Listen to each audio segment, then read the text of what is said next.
Hey, this is George Fourie and doing a quick Facebook Live experiment here. So I want to talk about the one question you should ask your web developer, and if they can't answer it, I reckon you should run. And so I've put together 20 other questions, a bit of a report. I'll explain how you can get hold of that. But I just want to talk about this one thing, because one thing I noticed, like especially talking to a lot of web developers, and I guess just paying attention to things happening in the martial arts industry, is there's a lot of advice that just gets thrown around like it's knowledge, like it's something that people actually know and they know what to do.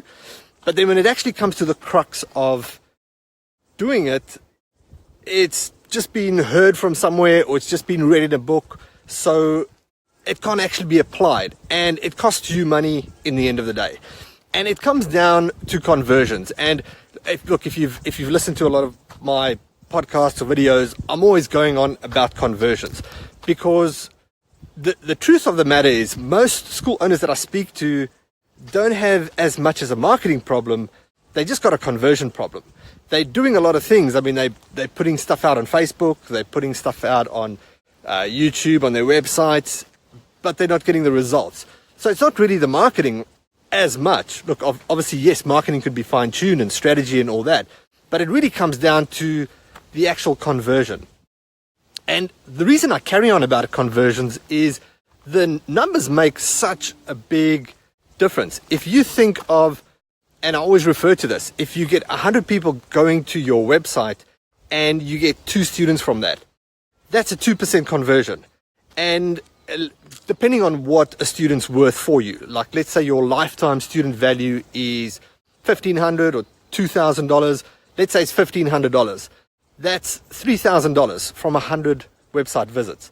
So if you had to double those conversions to 4%, it seems like 2%, but it's 4%. That means an extra $3,000 for every 100 visits you get to your website.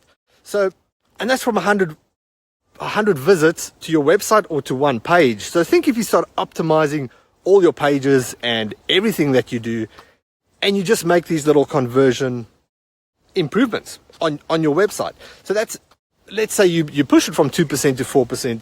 That's an extra $3,000 this month. That's times 12. That's $36,000 over the year.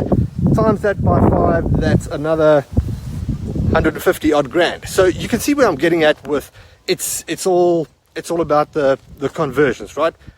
Hey, Paul. So the question you should be asking your web developer is, have they spent their own hard-earned cash to drive traffic to their own website?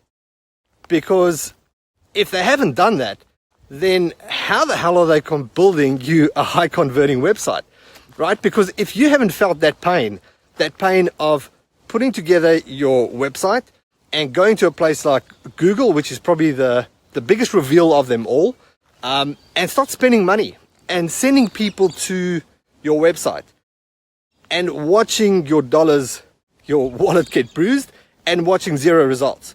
So just watching no results, and you don't know what's going on. And if you haven't done that, then there's no way in hell that you can be building somebody a high converting website, because you haven't tested it. And I can tell you what, and we're going through this right now, is, we build a website with the best, have I? I'll tell you the story. Yes. I might not be able to tell the story right now. Yes, but I have. You should know. So getting back to the conversion side, if you haven't actually spent money and driven traffic to a website, then how can you actually optimize it? And things that we are seeing right now is it's not normally the first take. And I think this is where people get it wrong. Is, I mean, when we build a website, we go to the point of interviewing the client, talking to the school owner, what's their strengths, what's their values, what's the market like, and then we go and we write out the copy. We do that first before we do any design, because it's about the sales message. It's not about the design.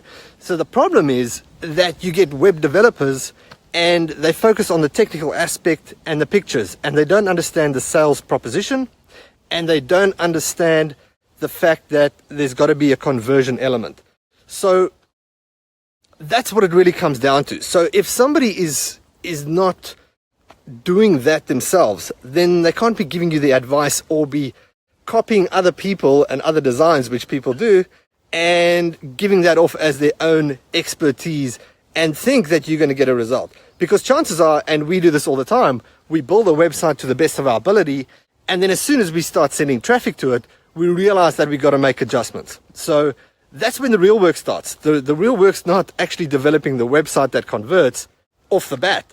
The real work is now that it's built, now that traffic's going to it, all right, now do the numbers talk, and do we need to optimize it? So I hope that helps in any way. Like I said, this is a bit of a Facebook Live experiment. I am walking off a injury in the middle of the bush. I've got another 20 questions. So if you are looking at getting a new website, or you got questions for a web developer, I've got a PDF that will give you got a PDF with 20 questions that you can ask a web developer before you go ahead. It will give you a good idea of where their mind is at. Okay, are they somebody that studied programming that I did initially and did not actually go to the lengths of understanding the conversions afterwards? Or are they coming from a marketing perspective, thinking about strategy and then doing all the tech side? Greg, what if you do it yourself? Greg, I guess that really depends on the level of skill you have with web development. If that's what you got to do, if it's because of cash flow, then by all means. But you will have to put in some time to learn about conversions, to learn about what makes a website convert, and be prepared to test. Be prepared to spend a lot of money on the testing. So that's where you could probably save in the long run. It's probably the one thing where people try and take a big shortcut right off the bat, because it's a lot easier to pay $300 a month for a website than it is to pay 3, 4, 5 grand. But then I'm not saying that the 3, 4, 5 grand is always the best route, because I see people charging that, and then again, that what we just spoke about is they're not considering the conversion, they're considering the flash stuff that makes them as web developers feel good, but sucks for the client because the client can't get results from that. So I hope that helps. If you want the PDF, wherever you're watching this, just drop just the number 20 in the comments, and I'll send the PDF to you. It's just a bit of a write-up, 20 questions that you can ask any web developer. It will give you a bit of an insight. Also, perhaps if you're doing it yourself, it will give you some feedback on what you need to be looking at for yourself in your own development. Awesome. Cool. Thanks for watching. Speak soon. Cheers.